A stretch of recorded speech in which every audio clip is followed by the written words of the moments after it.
Our school, Michael Nagar Shikhaniketan, government-sponsored co-ed English medium higher secondary, has taken an excellent initiative in conducting online classes through YouTube channel. Even in this pandemic situation, our school did not step aback in providing and enhancing knowledge to the students. So, it's a request to the viewers, please like, comment and subscribe.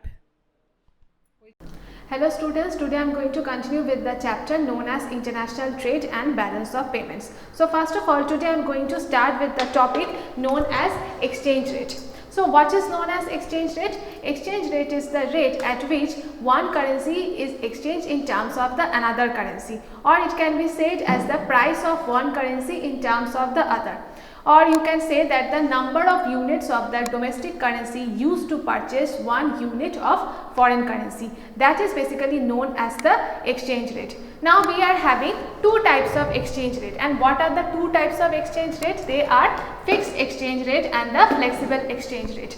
Now in case of fixed exchange rate, the rate of exchange is fixed and it is basically determined on the basis of the gold content of the two currencies, which are basically on the gold standard.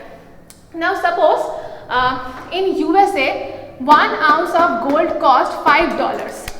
In USA 1 ounce of gold cost $5 and in UK 1 ounce of gold cost £1 sterling. So you can see the difference of price between the two countries.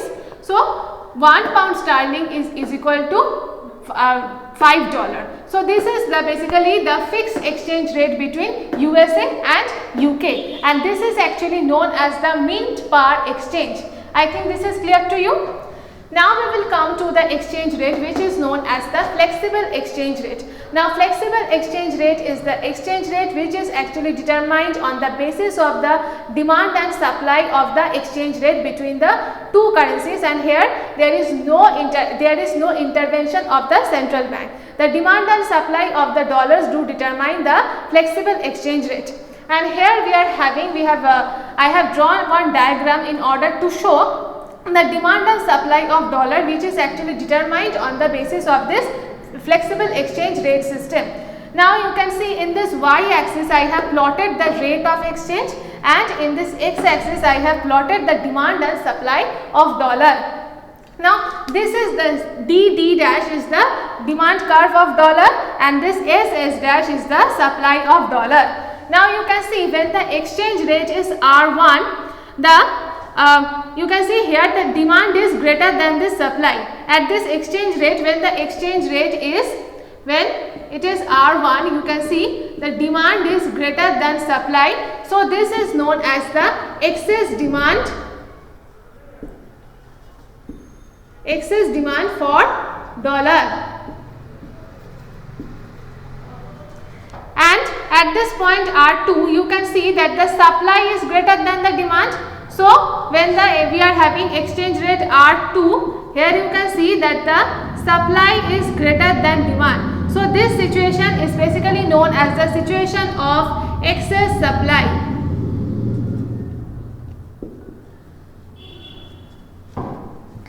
Now you can see that at this point R1 we are having excess demand, and at this point R2 we are having excess supply. So basically we are having equilibrium at point R0. Because at point R0 demand at this point, what is happening at this point P, demand is equal to supply. So when demand is equal to supply, we are having equilibrium in the balance of payment.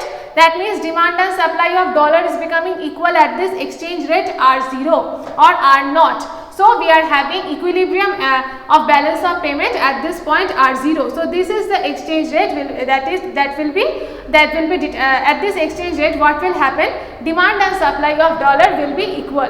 So this is known as the case of flexible exchange rate, and according to the flexible rate of exchange rate, the demand and supply of dollar is basically determined.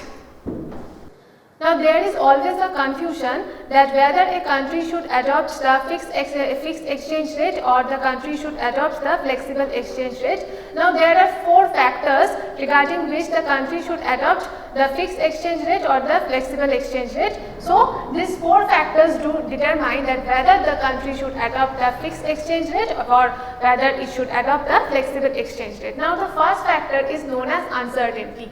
Now in fixed exchange rate, what happens? The exchange rate is fixed, so there is no chance of uncertainty in the economy because everybody knows what the exchange rate is, and the international trade do takes place and according to the fixed exchange rate system. So there is no scope of uncertainty regarding the fixed exchange rate system. But in case of flexible exchange rate system, there is some sort of uncertainty, because what happens in case of flexible exchange rate system, sometimes the rate of exchange increases and sometimes the rate of exchange decreases, because the exchange rate is determined according to the joint forces of the market demand and supply.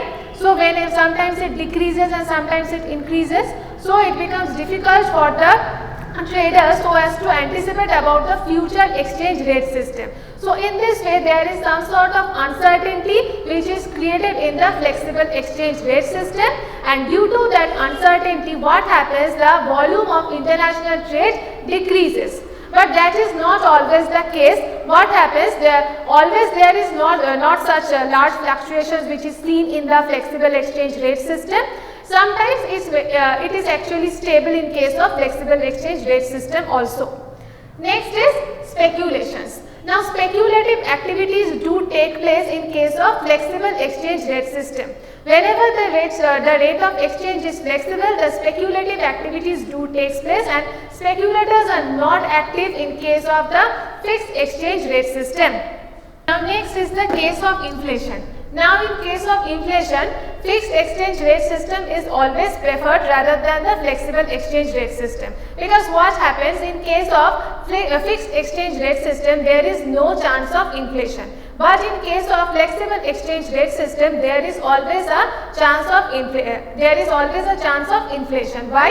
Because whenever the rate of exchange is flexible, there is a chance of devaluation. And whenever the devaluation do takes place, I have already explained the concept of devaluation in the last class. Now whenever the devaluation do takes place, imports become very much costly. And whenever the imports become costly, if the country is importing some sort of food and raw materials or some sort of necessary goods from the foreign country, then the imports are obviously becoming very much costly. And whenever the country is importing all these necessary goods, the domestic cost of production is also rising, because the imports have become very costly. So the domestic cost of production is rising. So in this way, the inflation is creating, there is a chance of inflation in the domestic market. So there is a chance of inflation in the domestic market due to the flexible exchange rate system. But in case of fixed exchange rate system, there is no chance of inflation. If the rate of exchange increases also, the inflation will be a moderate amount. There will be a moderate chance of inflation, but there will be a high chance of inflation in case of flexible exchange rate system. Next factor is unemployment. Now fixed exchange rate system is more susceptible to unemployment rather than the flexible exchange rate system, because in case of fixed exchange rate system, what happens? It becomes difficult for the country so as to maintain both the internal balance as well as the external balance. Internal balance means full employment level, and external balance means equilibrium in the balance of payment.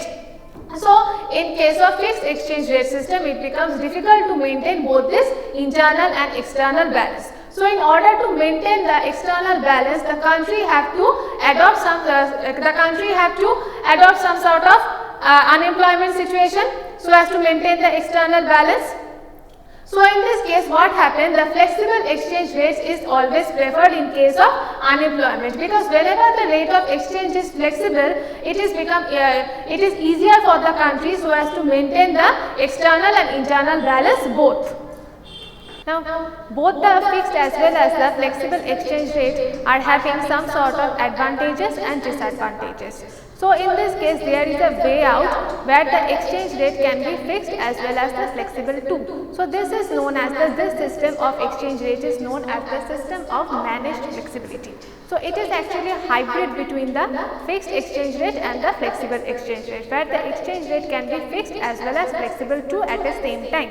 Now this type of exchange rate are basically determined by some monetary authority.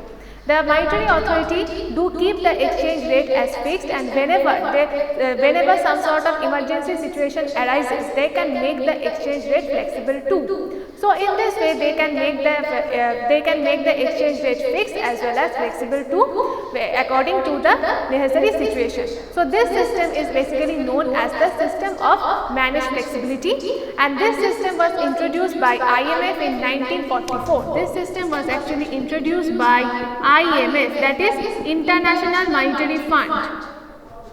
International Monetary Fund. In 1944 it was actually established. So in this case what is happening, both the fixed as well as flexible exchange rate can be maintained in the economy. So in this way I am just completing your chapter known as International Trade and Balance of Payments. Just go through your book, all the doubts will be clear to you. Thank you. Subscribe. Click on the bell. Like, comment, share.